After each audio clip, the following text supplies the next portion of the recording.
Ulysses. When we joined in France, we went straight to Saddam country, but I never saw him. I never saw him, and you can't. That's a funny country. I don't know if it's so. You can't go shore. When you go shore there, you have to go with soldiers, and they got more bayonets. Some of them longer than me. You're like prisoners, you know. But they had a canteen on the dock. You could go there, and you know, about I think it took 6 hours out of the port. They have clothes on, all fires, the stove and thing, you can't cook or nothing, the gas, you know. And if you go shore and they find you with a box of match, that was like they catch you with a gun. Yeah, big charges, you couldn't even walk with a match or nothing. They're afraid you're like, well, and you do so, you could smell the oil. I must say the truth, and if you put your hand out sometimes, you get, you know. Yeah, so up there, and we did that. I ran there for about, well, it was from port to port, it was about 32 days. So I stayed, from there we went to England. That's another country I'll never forget. Yeah, my first trip to England, 5 of us went shore. And I mean, and some of them fellas, oh, they were, if you hear them, nobody couldn't beat them. And we went down in one little alley, and 5 guys take us up. They had some switchblade long, so in my throat, give me what you got. I had 35 pounds. Poor little me just come over here, damn nearly half a salary. And take every cent from me. Everyone, some of them guys that were on the ship long time that had money were going to send it home, take everything. And the little Jamaican, he only had 5 pounds. And when he handed that to the fella pulled back. When he struck him, he sent him back from here to his spot. Next bloody time you walk with more money. I'll never forget that trip. Was this London or? Huh? Was this in London? In London, right in London, yeah. Yeah, so that was one experience there. And then from there, we back to the Gulf, and from the Gulf, one time we went to This is Japan. Japan. Yeah, we went to Japan. That's where I paid off the ship in Japan. And I had the passport showing that I leave Japan on the 8th and arrive in America on the 7th. That got me puzzled still. Yeah, that is true. Yeah, So you and served in total about 12 months? 12 months. I had 12 months on board. On the I came Ulysses, on the Ulysses. What did you do after that? I came home and was home 4 weeks, and I went back. Then I joined the Phoenix. Had a German captain. His name had 15 letters in it. Christocopulos. Okay, that was his name. And he was a crazy man. The things he wanted me to do as a chief pumpman on board, I said, no, if you do that, you're going to blow up the ship. Oh, no, he said, you can't, they can't. This, I said, no, I ain't doing it. I said, you know what, you pay me off. And he didn't want me to get off. I got off the ship. I had 5 months on board with him, and I put up a lot with him. I got off, and then another guy from Kimmerbrook relieved me by the name of Leon McLaughlin. And they sent me to Philadelphia, joined the Mercury. And we went to Venezuela, and when we came in, the port captain came to me and he put his arm around me and said, Mr. McLaughlin, he said, what family Leon McLaughlin is to you? I said, some far away family. He said, well, he was lost at sea today. The ship blowed up, and him and his helper got killed. And that ship, the deck is 2 inches thick. And when she blew, I tell you how powerful that was. It blew that whole, I think it was at 50, 60 feet of her deck, blew it up in the air, and it was like this, and the ship was inclining to sink, to turn over. Coast Guard had went out to them, and they had get off all the crew. But some I don't know where the hell it was, but they had sink the ship. Yeah. Full. She was empty. She was empty. Yeah, she was empty. You can't mess with that when them ship empty, man. And I told them, when I leave, and I tell the captain, I say, I go in, but I'm going to hear about you. And you know, the company sent him on another ship, and he blew that ship up. And when she blew up, the ship never killed him, he killed himself. He was the first one jump overboard. Yeah, and that was it. He's supposed to be the last one lead the ship, he was the first one. And from time he hit in that water, he sink kind of about 400 pounds.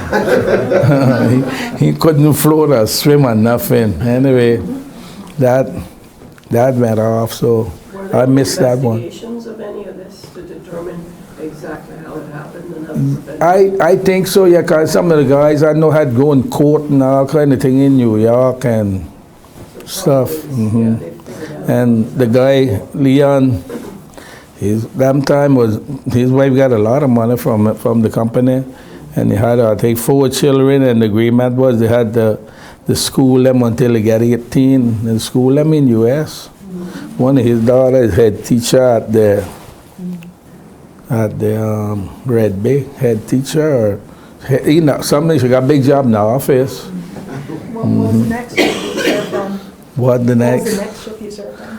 The next ship I saw, Saturn. the Saturn, yeah, that the one I put in. One time I had 37 months on her. Never shave or never trim. And I used to comb my bed that you couldn't see I had mug, you only see I'll never forget that. What was your position on the Saturn? On the Saturn, pump man. And she again was up and down Canada, run Venezuela in the summer, and in the winter she go Canada. You go about 4 or 5 different ports in Venezuela, Okay. and sometime Aruba, sometime Curacao.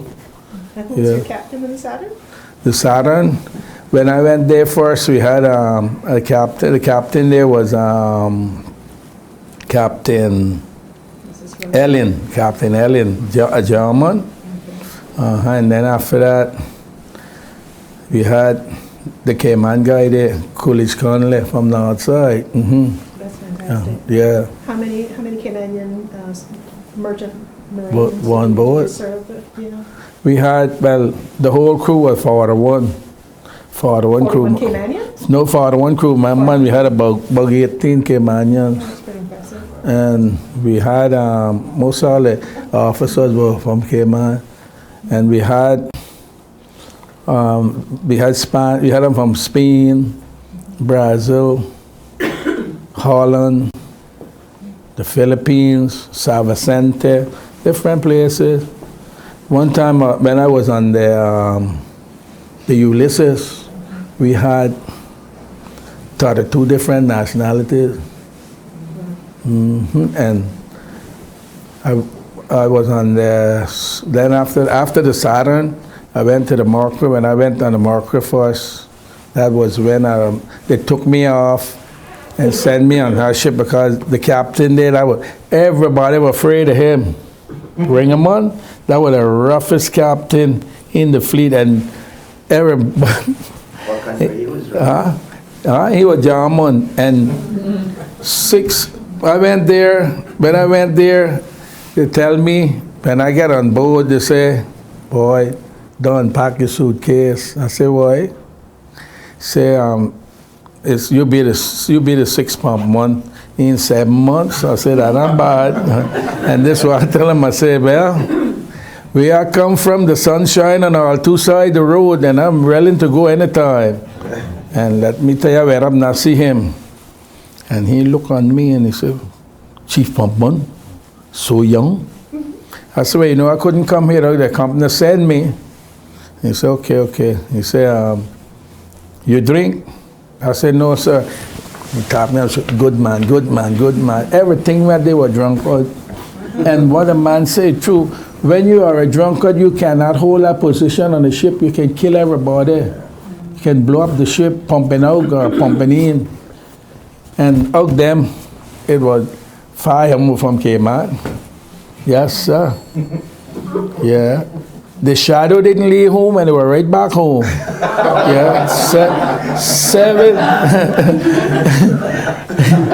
Send them back. Yes. So I stayed with him. I put in with him there a total of almost 7 years. Going. When I go in, he didn't get no relief from me. The guy that helped me, my assistant, he would pump out the ship till I come back. And I know one time I went home for 6 weeks, and 3 weeks after, the company that called me. He called me in the office and tell him so prepare me for Venezuela to join the ship, because they were going to Genoa, Italy, and from there we were going to Belgium, Congo. That's a place to go. What was it like there? What, like I tell you, your heart goes out for the people there. And I see it in the street of Congo, people walking, man and women naked. They come to all, no clothes. Oh Lord, I take off my shirt and give. One girl asked me for it, and I take off my shirt because she will walk here, and I take off my shirt and give her. And my guy started hollering, "Give her your pants too." I said, "No, no." And I said, "Nah." So, in the night, where the ship anchor, there's a little piece of beach. You gotta see how many of them come down and dig hole and go in that hole and cover their stuff up, only their head out and sleep. Yeah, sad, What man. year was this? That was 1984, 85. And when we leave there, we had three story on board. I got up 2 o'clock in the morning, went to the water fountain, got some water, and I drinking the water. And I saw one foot came right around the corner, and it's so black. We had black people on board, but wasn't nobody black like that. And when I look up and I see this man, when I holler, I wake up every soul on that deck, and the man disappeared.